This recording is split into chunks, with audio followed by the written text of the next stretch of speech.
Alpe Adria Green je mednarodna nevladna okoljska organizacija z področja varstva okolja in narave. V eni izmed svojih rednih dejavnosti izvaja tudi ozaveščevalno-izobraževalne projekte z področja trajnostne mobilnosti s poudarkom na električni mobilnosti. Alpe Adria Green je v okviru projekta e-Pol razvoj in izdelava pilotnih polnilnic za polnjenje električnih vozil kot učnih pripomočkov za dijake tehničnih poklicnih šol pripravil vrsto aktivnosti, s katerimi smo opozarjali tako širšo javnost kot specifične cilje skupine na pomembnost razumevanja in sprejemanja trajne mobilnosti s poudarkom na električni mobilnosti.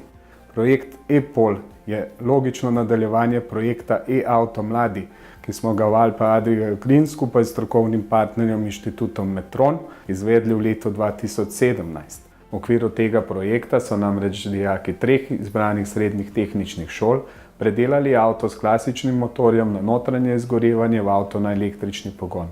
Ker pa je to samo en segment e-mobilnosti, smo v letu 2018 izpeljali tudi projekt e-Pol, ki je vseboval naslednje sklope krovnih aktivnosti. Usposabljanje dijakov srednjih tehničnih šol o sestavi in izgradnji polnilne postaje za avtomobile na električni pogon. Promocija trajne mobilnosti s predstavitvijo avtomobila na električni pogon ter mobilne polnilne postaje na srednjih tehničnih šolah. Nadgradnja predloga za dopolnitev učnih programov v srednjih tehničnih šolah in promocija e-mobilnosti v deficitarnih poklicih.